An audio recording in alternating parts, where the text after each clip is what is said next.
Journalism is not necessarily the truth. It's the best available version of the truth that we can get from reliable sources today. You're listening to How to Know Almost Everything, a North Greenville University podcast. Today's guest is Dr. Randall King, Associate Dean of North Greenville University's School of Communication.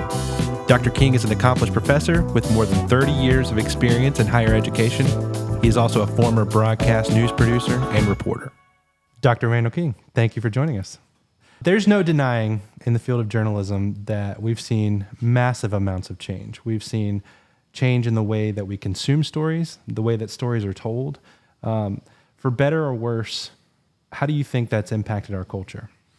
Impacted our culture in significant ways. So we're starting globally, and I think the biggest thing we're sitting here as Americans under something called the First Amendment that we've grown up with. Most of us learned about it in school. We may not fully understand the implications of it, but a lot of the changes in journalism right now that I think are most impactful are just the reduction of the footprint. Some people say good riddance because they're mad at journalists, but we have this thing in the country called news deserts that's occurring, where smaller communities, mid-sized cities that used to have a newspaper do not. And they might have a television station in the area that covers news, but they're not going to come to that town unless there's something major breaking, usually something negative.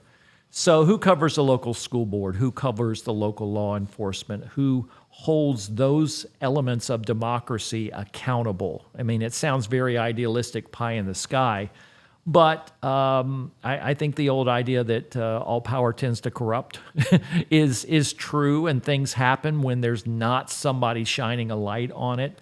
So those news deserts, people don't have newspapers, they don't have news sources, at least not that they choose, in their communities covering things that are very, very local. And that's where an old politician, Tip O'Neill, said politics is local. I think journalism should be local. People are still consuming news, but a lot of people are looking at national stories and thinking that they're important to them. Whereas what I'm more concerned about is what's going on down the block, what's going on in my neighborhood, what's going on in my local school board if my kids are in school. Who's going to cover that? So as journalism sort of regroups and figures out the internet, and I know that sounds crazy to say that 25 years after, 30 years almost after sort of the internet became mainstream, still journalism is reeling from that, and then the mobile revolution and the social media revolution are just extensions of that.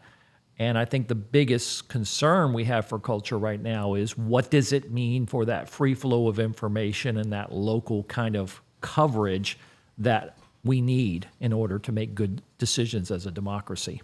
It seems crazy that you can have a news desert in not only the information age, but with how much, like you said, social media has advanced, with how much information is possible just with a few clicks or swipes. Can you talk about just why those exist? Why is it impossible for me right now to look up the Greenville County Schools budget or details from it or reactions on it when, like our technology and our abilities to know that information have only increased? Well, it's in your question. You said the information is there. Yes, it is. And I applaud that. I'm not one of these that people say we need to go back to any kind of idealized area. I like that I can get information on certain things directly from the source. I like that I can probably look up that budget. But information is not journalism. So journalism is someone trained to look at those kinds of things and give us a as much as possible accurate accounting for what that is.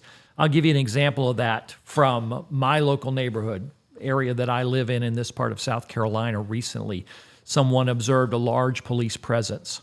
So I immediately got a notification on my app for my security systems. Most of these security systems that we have now have some kind of a neighborhood network, and that's where I first learned about that. So what do? I go on social media, and I see if any of the neighborhood's buzzing about it, because my neighborhood has a Facebook group. And so I see that, and they didn't, so I shared this information out there.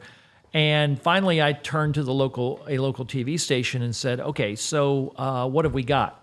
And what I got was a helicopter shot of the scene. Yeah. We don't know much yet, but boy, there's a lot of police there. Well, I've been a journalist. I know what they do, and I know why that's what they could tell us. Meanwhile, on the social media site and on the neighborhood security system site, I'm getting all kinds of comments from neighbors about what exactly is going on. Yeah. I don't trust that information, but anybody can comment with just anything. So the difference there is I had lots of information. I did not know how much of it I could trust.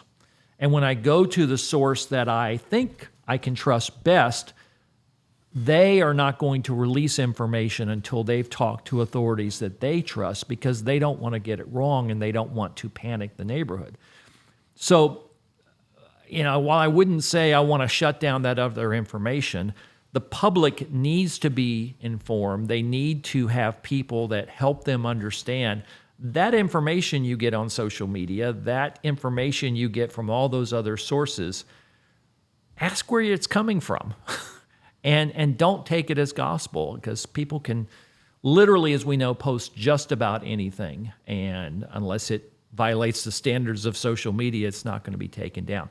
So journalism is that professional, I do think it's a profession, job of taking information, putting it in context, verifying it, checking it out, and presenting it, as we've said from time to time, presenting it in an engaging way, presenting it in a way that's interesting, that makes people want to come in. It is a commercial product. But that notion that I can trust it is what we still have journalism in a curriculum for, because we want to train people to be that voice of what we can trust. I would see journalism having a pillar of needing to be true as a massive, necessity for the profession. I feel like today it has gotten much more difficult, as you've been describing. It's been much more difficult to find out what's true and what's not. And especially, you would think it would get easier with more information, but it doesn't. You see a clip, you read a story where it's been well documented, but it's harder to understand. There's a larger context here. There's more that you might need to know about a given specific news event. So can you just kind of expand on how the idea of needing to convey something that's true, but also in an age where, things are quick, videos are short, like there has to be, I don't know, does it come from, does the necessity of being truthful, does the responsibility of that rely on the journalist to prove it more? How do you navigate with, trying to convey truth in journalism in an age where things are done quickly? Yeah. Let me answer that. First, I'm going to answer short and quickly, which is a journalist is only as good as their sources. So sources are huge. And we teach sourcing. We teach knowing who to talk to, who to get this information from that you can trust. That notion itself is shaky also, if we're honest. A lot of people don't trust their government anymore. Government's one of our big sources. They don't trust this person or that expert, or maybe they don't trust an elected politician because of whatever political. So sources are a big deal. Who you talk to and how much you can trust with them. So it's not entirely on the journalist, but a journalist is only as good as their sources. Yeah. Now, the professorial answer, the professor's answer, is we have to get back to this idea of something that you said several times, Billy, which is truth. Yeah. Now, please don't get me wrong. I'm not one of these people that says truth is all relative. There's no absolute truth. Yeah. I believe that. I believe Jesus is the way, the truth, and the life, and it's not just a cliche Yeah. for me. But this notion that people have, well, if the news media would just give us the truth, they don't really understand how journalism works. They don't understand that we're only as good as our sources. So this idea that there is a truth out there and they're either keeping it from you, or they're hiding it, or they're going to the wrong people. this is a phrase that's going to bother some of the listeners and viewers of this podcast, but I want to explain it. That's why I say this is the long answer that we would give in class. Yeah. Journalism, a lot of time, is the best available version of the truth that we can get from reliable sources today. I'll say that again. Journalism is not necessarily the truth. It's the best available version of the truth that we can get from reliable sources today. So is it available? Is that police report out there? Has it been done yet? No. Is it a source we can trust? Do we trust the police? Do we trust the government? Do we trust a document? Do we trust? So from sources we can trust that we can get today. Most of us in journalism that still do the work have at least a daily deadline. And so today, or minute by minute, if you're talking about breaking news, we have to tell you what we know now based on available sources. Yeah. Tomorrow, we may be able to update that. We may get it wrong because someone may tell us wrong. But the idea that there is truth out there and people just are not getting it or whatever, they don't understand how journalism works. Journalism works with people who are trained to know where to go to get information. You've been a reporter, I've been a reporter, your editor or your supervisor, the first question they should ask once you pitch a story to them is, who are you going to talk to? And the most important words are in any story should be according to. Yeah. We call that attribution. And so one of the things that has flipped in recent years, since we started out talking about one of the problems in journalism, I think is this idea that journalists are just making it up. The fake news thing drives me crazy. Yeah. Because I guess there's no worse insult than to accuse a working journalist of making it up. There are people who just make things up. They're called fiction writers. That's not what a journalist does. Now, I'm not saying that it's totally unbiased. I'm not saying that the human element is there. I'm not saying we don't make mistakes. We do. We get it wrong. Sometimes we ask people things and they tell us wrong information or they lie to us, and we report that. All those things are true. And yes, bias plays into it because we're human beings. But the idea that someone just totally makes it up or is totally putting their opinion down on paper or on the screen, I think we sort of created that notion. Sometimes journalists who've done the work poorly have created that idea. Certain news channels, frankly, that I don't like to call news channels because they're really just talk radio on TV, have become for an entire generation of people, that is what news is someone sitting there, a talking head, giving their opinion. Right. That's not journalism. So one of the things I do in class is make it clear from day one, we're not going to teach you how to sit and do commentary, much like we're doing right now.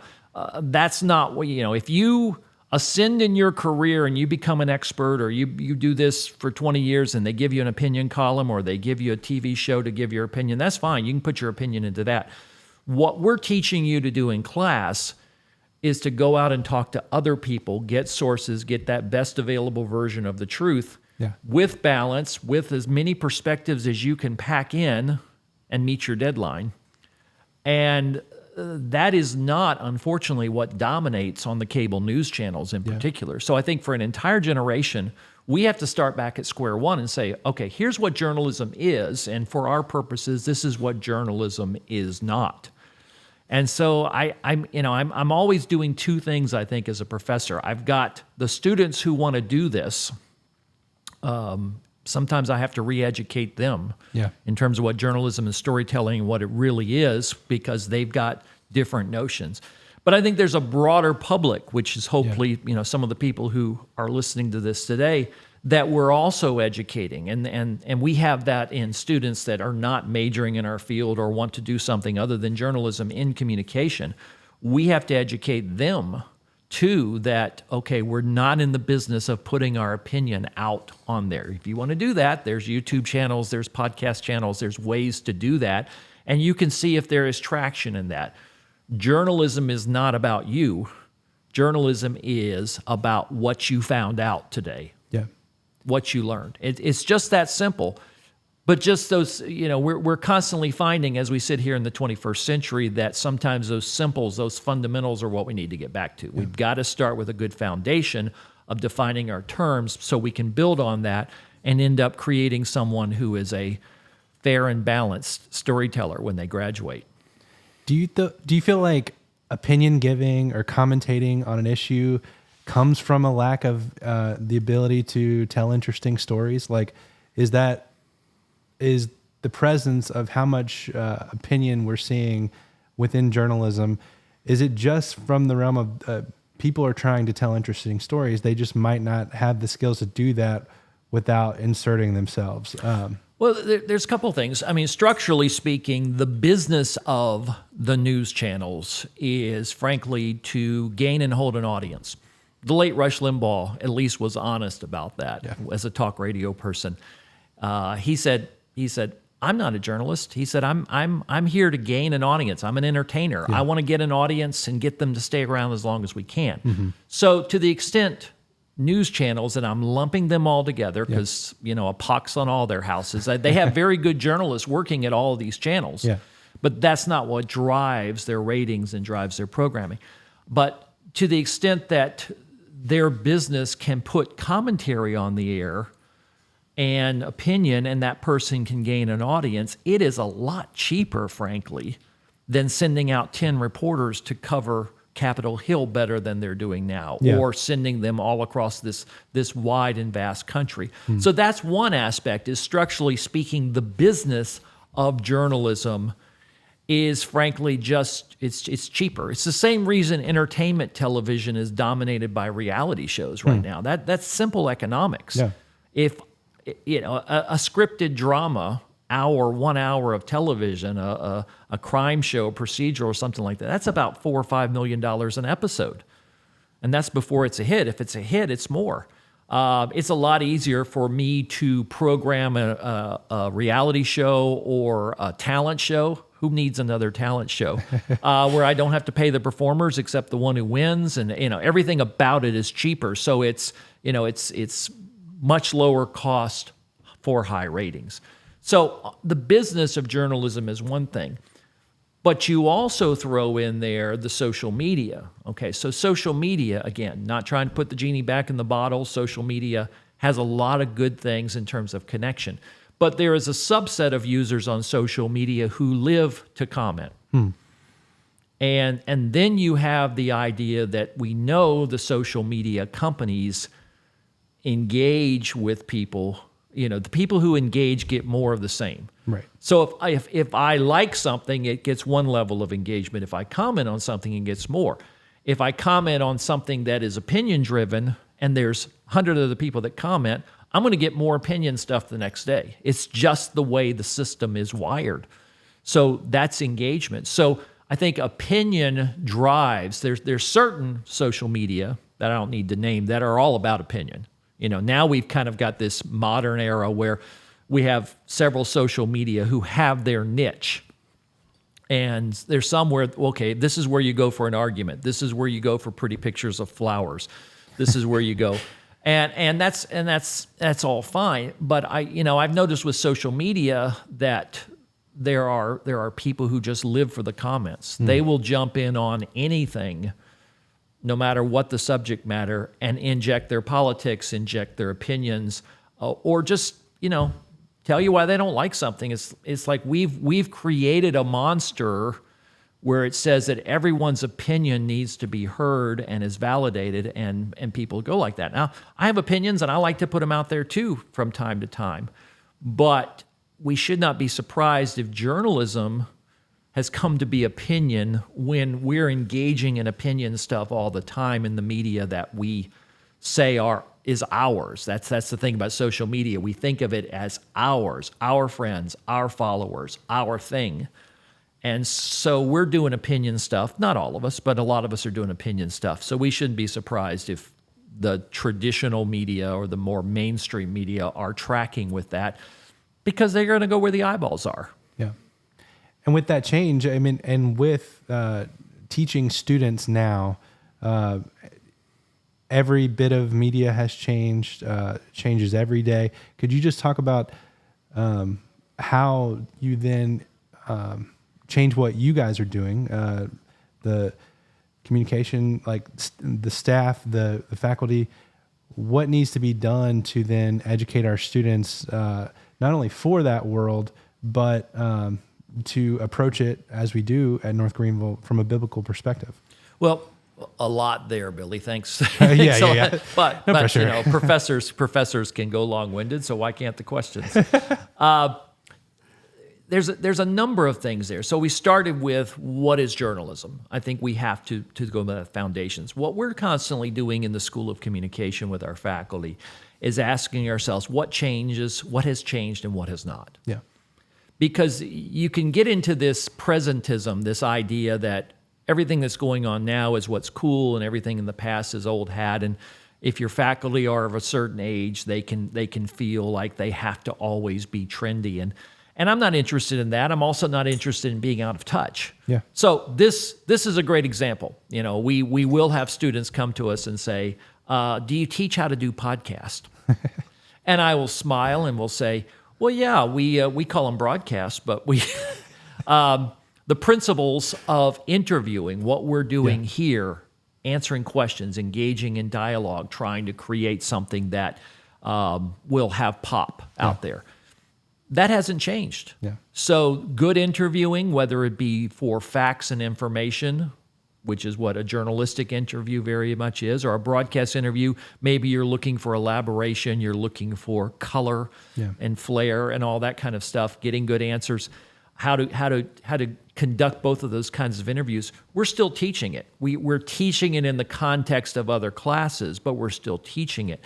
To take that to a level of what a podcast is, I'm not convinced yet that a podcast looks or sounds that much more different than a good radio interview did 15 years ago. Yeah, same thing. And a bad one sounded the same way. You know, it was bad 15 years ago.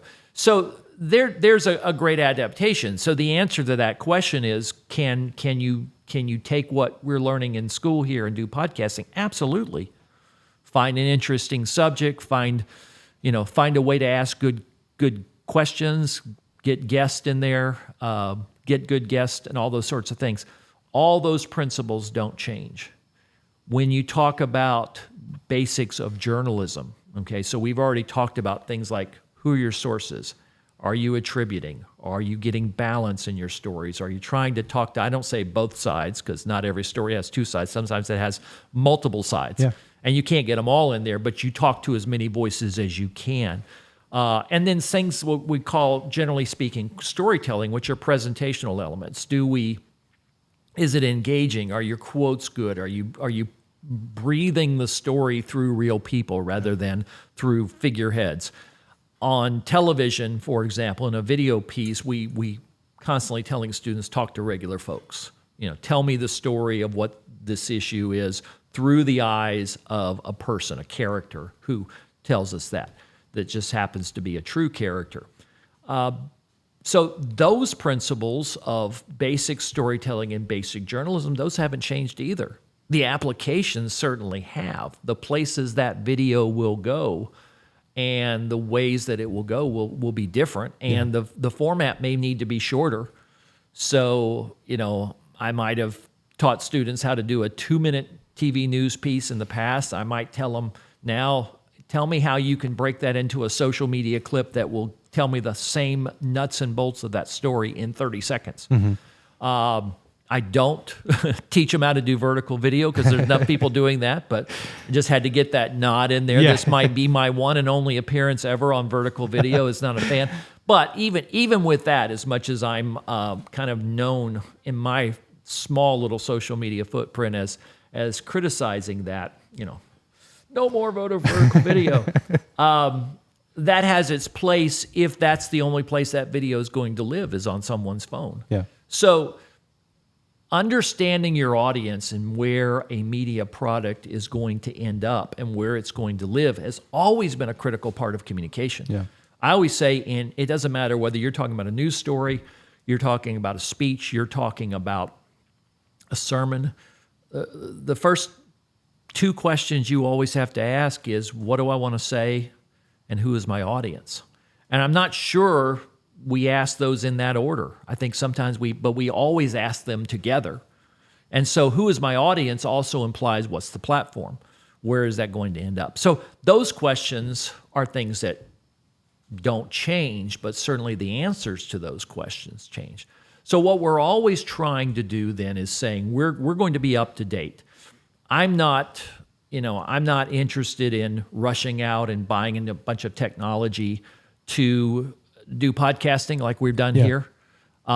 If we can take an existing studio and repurpose it and do podcasting and do something that lives there but also lives here, that's what's happening in television newsrooms all over the country. They're trying to figure out how to keep doing the broadcast at 6 and 11, but also do things for digital platforms that are more streamlined, more focused. But that's an adaptation. The principles are still the same. So for me, it's always a question of not holding on to the past for its own sake, but holding on to the things that don't change. Yeah. And that's always going to be journalistic principles. I was thinking about, in preparation for our chat here, I left full-time news in 1988 at a television station in Greenville. I was a producer and had just lost the fire. There were a number of reasons for me to leave it, but I had lost the fire for sort of daily news. And sort of when you wake up one morning and you say, I can't do this anymore, then you can't do that anymore. But 33, 36 years since then, everything I've done, even as a professor, I think comes back to journalistic principles. My first year of teaching in 1991, no professor wants to go through their first year again, but because you feel like you're just like one chapter ahead of where the students are, and you're just faking it till you make it. But what clicked for me was when I realized I was reading all this stuff and textbooks and other kinds of materials to prepare, and it clicked for me that this was exactly what I used to do to prepare a live shot or a report for television. I read multiple things. I said, what's the essence of this? What's the most important things we need to talk about? What's the ways that I can support this information? Back to the who are you going to talk to question. And how can I package it in a way that has a structure and that people will actually listen? I mean, so that's what I do in a 50-minute class. And it didn't make that first year that much easier, but it sure made lesson prep easier when I realized that I already had the tools from my journalism training and from other kinds of experiences that would allow me then to go present. So in a sense, I still think of myself as a journalist. If I'm doing a freelance project for my church, I'm still starting with who am I going to talk to?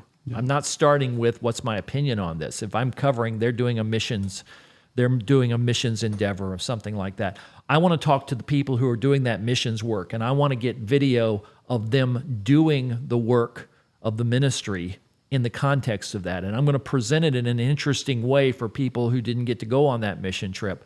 But I still approach it as a journalist. It's journalism with a point of view, which is what public relations and even this podcast are. It is still journalistic in the sense that we're talking to the sources that we think are experts on a subject and letting their voices come out, and then we're trying to package it in an interesting way. So I don't think I'll ever get that journalistic approach out of my head, but obviously the applications are going to be different. Well, and our culture needs good communicators. I think about the students that might be in your class that aren't pursuing a career in journalism. They never were. Right. They're just taking a class, and they need to be able to know how to communicate their ideas, to talk to a person, to draw out information that's necessary for their careers.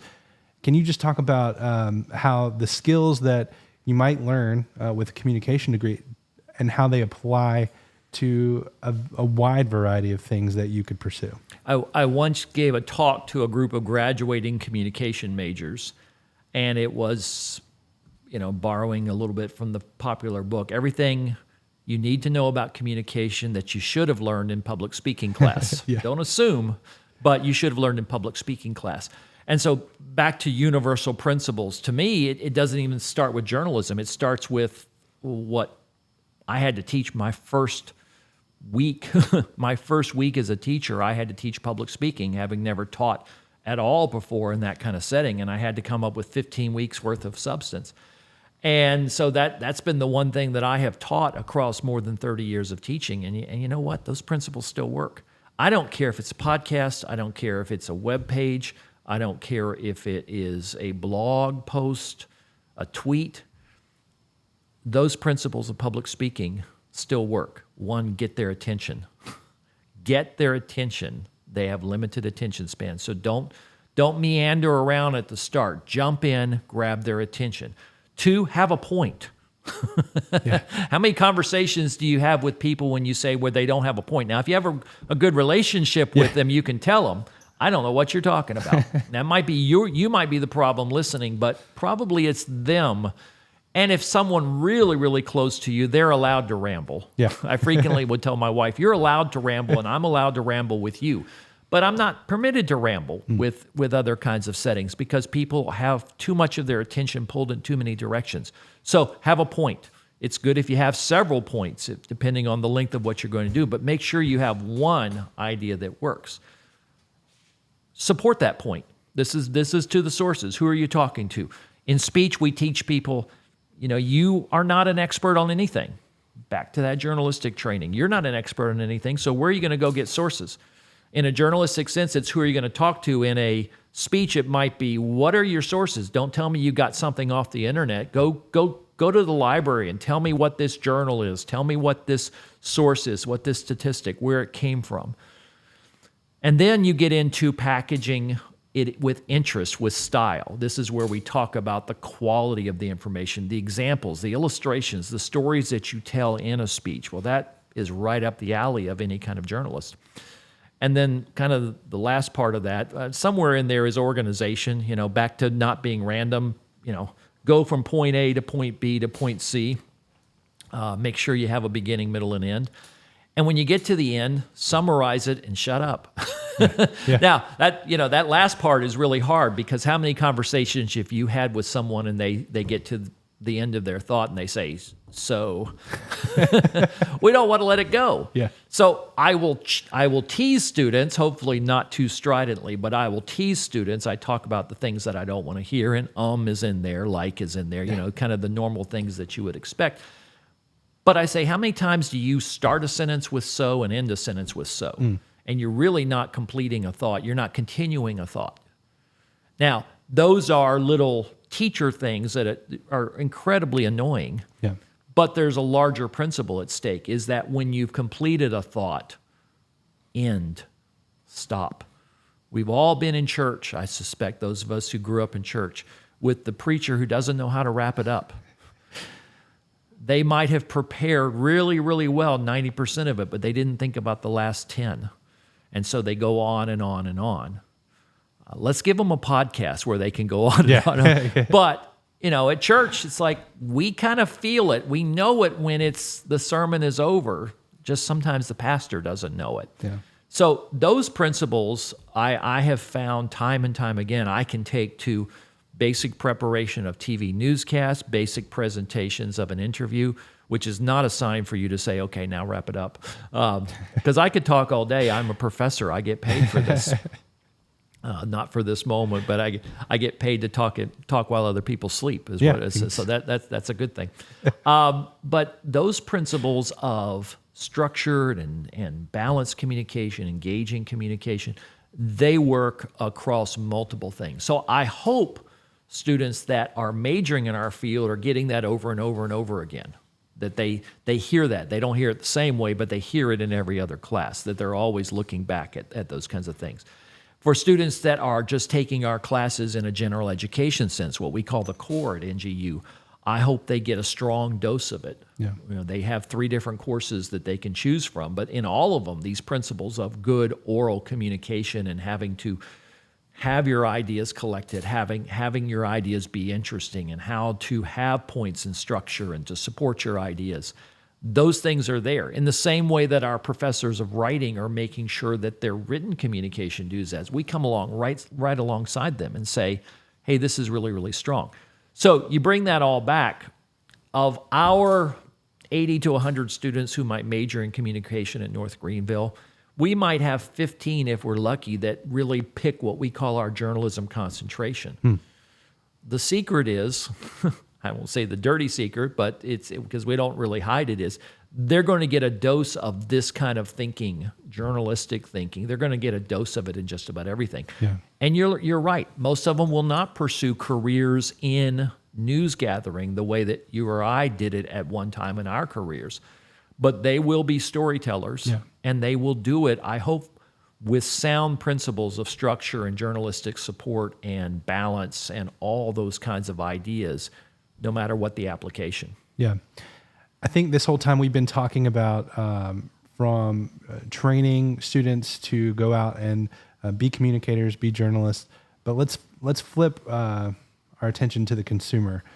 How should one consume media, journalism, knowing that bias exists? It's going to exist everywhere. There's no place that you can go that you're going to be fully free from it. I remember I took a political science class while I was here, and one of our assignments all semester was track these 5 websites, track these other 5 websites, record what are the similar stories that you see, and record what the differences are in the writing itself. And it obviously they were left leaning, right leaning, but talk about how just a normal person can navigate that life, because it's not easy to hop on a website, get all the facts you need. Well, over here they're saying something different, and then you introduce some things that our society hasn't really been dealing with before, and the fact that you can potentially fake information, that you could crank out journalism that isn't even from a person. How do you navigate the information as a consumer? I feel like that's one of the questions that people are left with, that they don't know that they're left with, that they are constantly looking for information from sources they deem good and reliable, and it might not be so. So how do you do that? Well, a lot there. Yeah. It starts with make sure you understand the difference between just information and opinion and what we might call journalism. And I know that is more challenging than ever when major newspapers have stories that they will, at least some of them label them news analysis, and major cable or even broadcast networks go from here's what happened today to what does it mean? Yeah. Okay, so listen for those kinds of things. When the news anchor asks the reporter, what does this mean, or what is going to happen next, then you're getting into speculation. Or, one of my favorite phrases is, give us a sense. Yeah. No, I don't want your sense of things, because sometimes that can be what you were talking about with another reporter before Sure. you went on the air. So, watch for those kind of red flags when something. As I said, better journalistic publications they'll have a section that's called the editorial page. Sure. If you still read a newspaper, even if you read it online, it may come to you. The best opinion journals will say this is an opinion journal, and you know what you're getting. Now, there is such a thing as opinion journalism. Based on what I said earlier, it sounds like that's an oxymoron, but opinion journalism is still journalism. It has to have good information in it. It's not just sort of making something up because you read something and now you've got an opinion on it.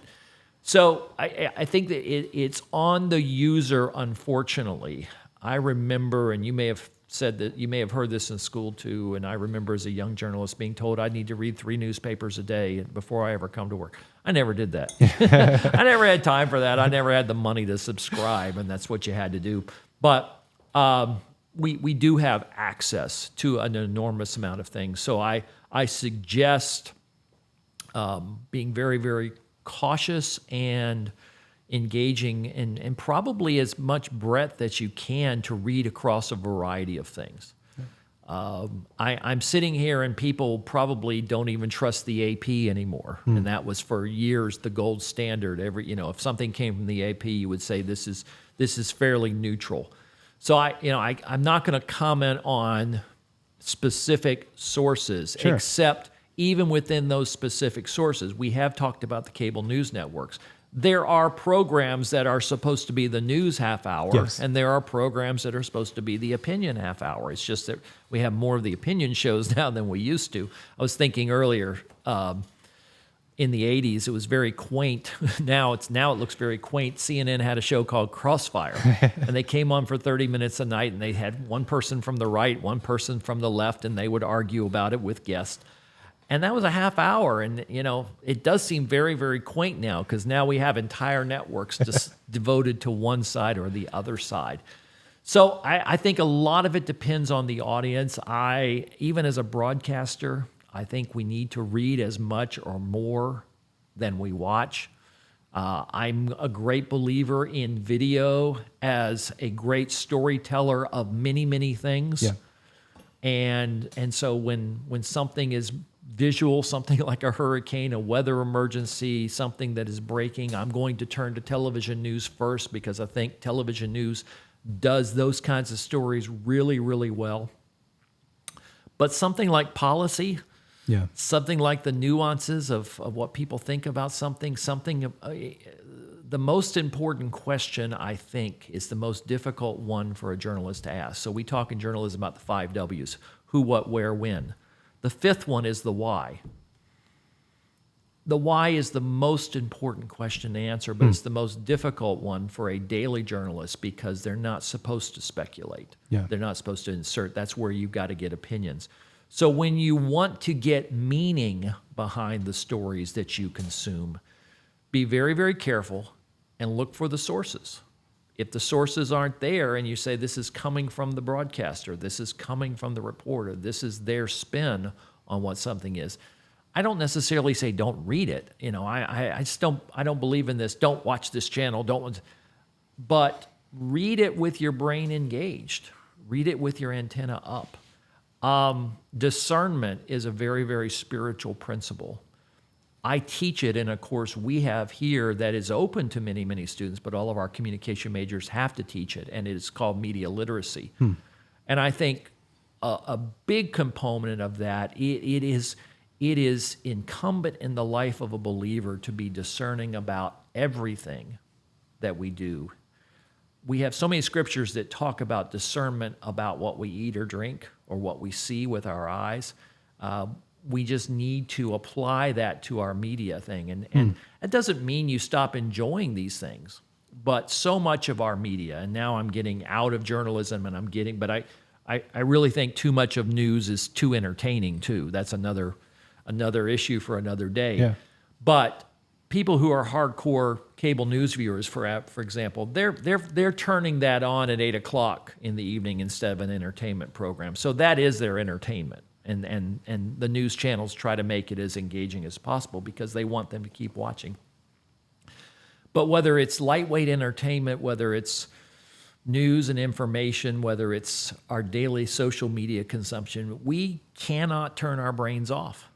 And I don't think we can turn our spiritual brains. And what I mean there is we have to get in touch with what the Holy Spirit might be checking us on that. We so often in churches preach about the things that you should not watch, and those are obvious: pornography, etc., and excessive violence, and and that's a whole set of content that we need to be careful about. If we are just as discerning, however, about the messages of what's in our media, we realize that a lot of those messages are quite humanistic. They're all about human achievement, which I applaud. But as a human being, I can achieve nothing in my own strength. I do it through the power of God in me. So even a movie that celebrates some kind of human achievement, we have to be discerning about that. I'm not saying don't watch it. Yeah. I enjoy those films too. But we have to be discerning about whether that is attributing all of that accomplishment, all of that story that we celebrate with the hero of our story, is all in their own strength, or whether they need a Savior, they need a God, they need the power of Christ in them. I can still enjoy it, I can still learn from it, but I, as a believer, need to be able to put my brain in there and my scriptural knowledge and bring the Holy Spirit into the conversation and say, okay, what's the bigger message here?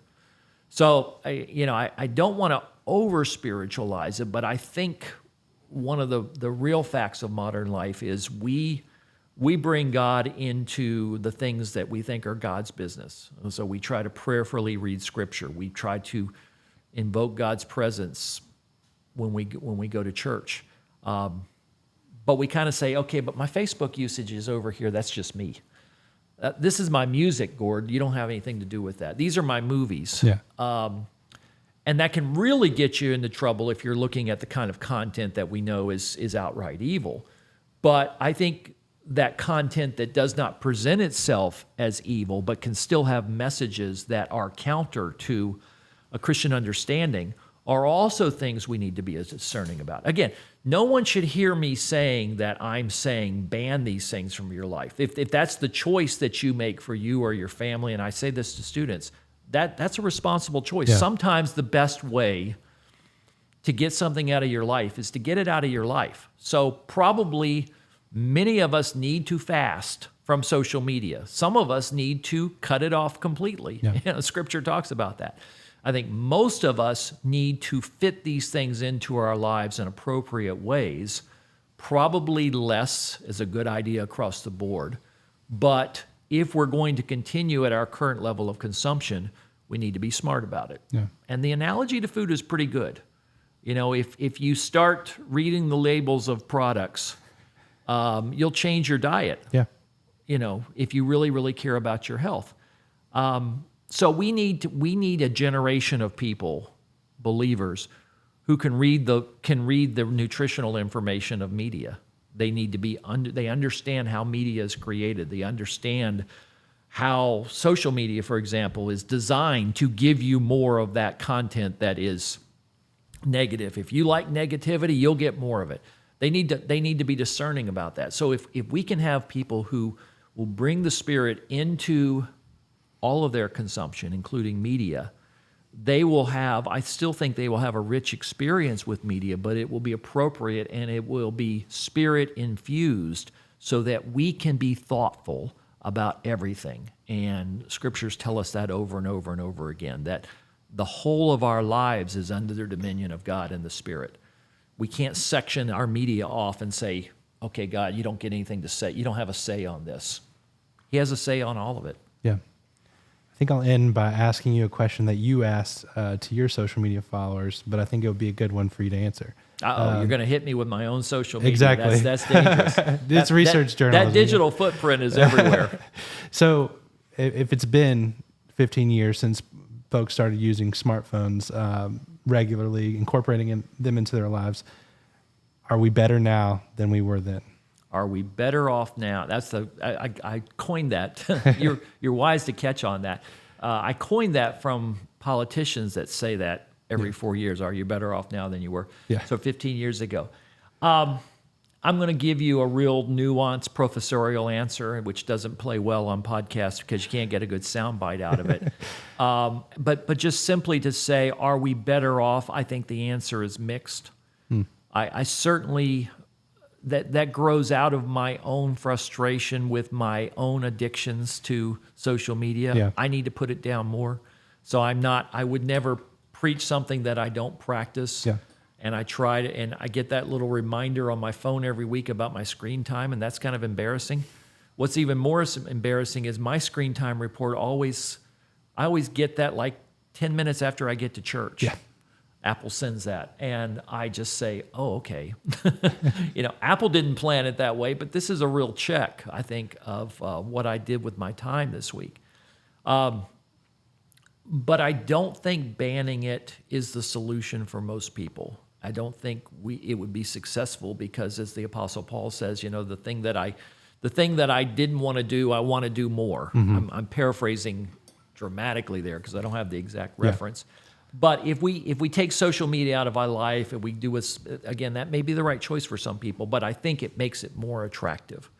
I'd rather say, just as my generation was told, turn off the TV and go outside and play, we need more people that will turn off the phone, or when you look at the phone, turn your brain on when you turn the phone on, rather than sort of passively consuming and doing the same things that you normally did. If we are more thoughtful and prayerful about social media usage, about everything else, then it will come under the dominion of God, and we will be more thoughtful about how it fits into our life.